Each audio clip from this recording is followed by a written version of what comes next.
શ્રી ગણેશાય નમઃ. શ્રી શિવ પુરાણ મહાત્મ્ય. સૌનકજીના સાધન વિષયક પ્રશ્ન કરવા પર સૂજીએ એમને શિવ પુરાણના ઉત્કૃષ્ટ મહિમાનું શ્રવણ કરાવ્યું. શ્રી સૌનકજીએ પૂછ્યું, હે મહાજ્ઞાની સૂજી, આપ સંપૂર્ણ સિદ્ધાંતોના જ્ઞાતા છો. પ્રભો, મને પુરાણની કથાઓના સાર તત્વનું વિશેષ રૂપે વર્ણન કરવા કૃપા કરશો.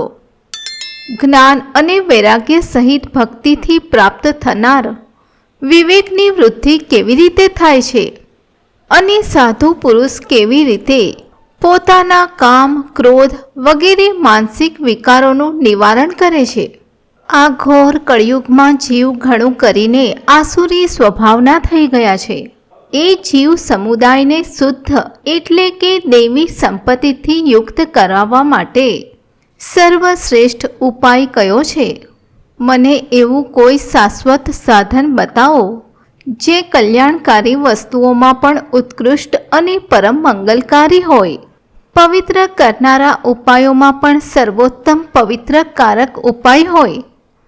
એ સાધન એવું હોય જેના અનુષ્ઠાનથી તરત જ અંતઃકરણની વિશેષ શુદ્ધિ થઈ જાય અને તેથી નિર્મળ ચિત્તવાળા પુરુષને સદાને માટે શિવની પ્રાપ્તિ થાય. શ્રી સૂજી બોલ્યા, હે મુનિ શ્રેષ્ઠ સૌનક, તમે ધન્ય છો, કેમ કે તમારા હૃદયમાં પુરાણ કથા સાંભળવા માટે વિશેષ પ્રેમ અને લાલસા છે. એટલા માટે હું શુદ્ધ બુદ્ધિથી વિચાર કરીને તમને પરમ ઉત્તમ શાસ્ત્રનું વર્ણન કરી રહ્યો છું.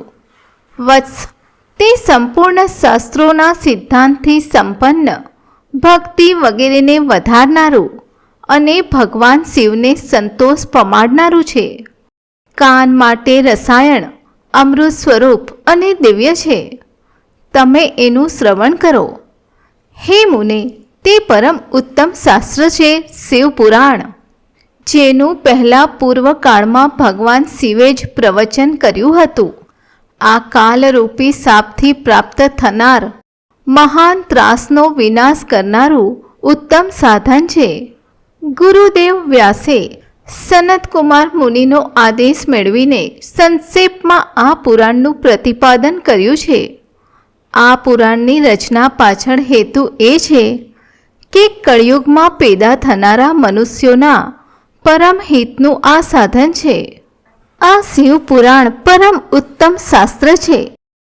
એને આ ધરતી પર ભગવાન શિવજીનો સાક્ષાત વાગ્મય વિગ્રહ શિવ સ્વરૂપ સમજવો જોઈએ અને બધી રીતે એનું સેવન કરવું જોઈએ.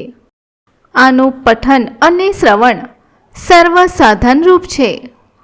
આ સાધનથી શિવ ભક્તિ પ્રાપ્ત કરીને શ્રેષ્ઠતમ સ્થિતિમાં પહોંચેલો માનવ તરત જ શિવ પદને પ્રાપ્ત કરી લે છે.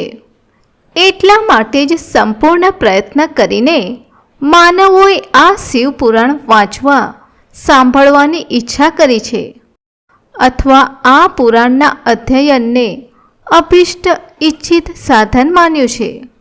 આ રીતે આનું પ્રેમપૂર્વક શ્રવણ પણ સંપૂર્ણ મનોવાંછિત ફળ પ્રદાન કરનારું છે. ભગવાન શિવના આ પુરાણને સાંભળીને મનુષ્ય બધા પાપોથી મુક્ત થઈ જાય છે અને આ જીવનમાં મોટા મોટા ઉત્કૃષ્ટ ભોગ ભોગવીને અંતે શિવલોકને પ્રાપ્ત કરી લે છે. આ શિવ પુરાણ નામનો ગ્રંથ 24,000 શ્લોકોવાળો છે. એની 7 સંહિતાઓ છે. મનુષ્યને માટે એ જરૂરી છે કે તે ભક્તિ, જ્ઞાન અને વૈરાગ્યથી સંપન્ન થઈને બહુ જ આદરથી આનું શ્રવણ કરે.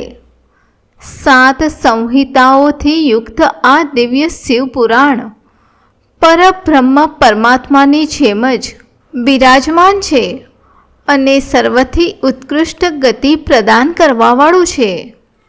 જે કોઈ નિરંતર અનુસંધાનપૂર્વક આ શિવ પુરાણને વાંચે છે અથવા નિત્ય પ્રેમપૂર્વક આનો પાઠ માત્ર કરે છે તે પુણ્યાત્મા છે. એમાં કોઈ સંશય નથી. જો ઉત્તમ બુદ્ધિવાળો પુરુષ અંતકાળમાં ભક્તિપૂર્વક આ પુરાણને સાંભળે છે, એના પર અત્યંત પ્રસન્ન થયેલા ભગવાન મહેશ્વર એને પોતાનું શિવપદ ધામ પ્રદાન કરે છે. જે દરરોજ આદરપૂર્વક આ શિવ પુરાણનું પૂજન કરે છે, તે આ સંસારના સંપૂર્ણ સુખો ભોગવીને અંતે ભગવાન શિવના પદને પ્રાપ્ત કરી લે છે. જે પ્રતિદિન આળસ ખંખેરી નાખીને રેશમી વસ્ત્રથી વીંટીને આ શિવ પુરાણનો સત્કાર કરે છે, તે સદા સુખી રહે છે. આ શિવ પુરાણ નિર્મલ અને ભગવાન શિવનું સર્વસ્વ છે. જે ઇહલોકમાં અને પરલોકમાં પણ સુખ ચાહતો હોય, એણે આદરપૂર્વક પ્રયત્નપૂર્વક આનું સેવન કરવું જોઈએ. આ નિર્મળ તથા ઉત્તમ શિવ પુરાણ ધર્મ, અર્થ, કામ અને મોક્ષ રૂપ ચારે પુરુષાર્થોને આપવાવાળું છે. માટે સદા પ્રેમપૂર્વક આનું શ્રવણ કરવું જોઈએ અને વિશેષ પાઠ કરવો જોઈએ.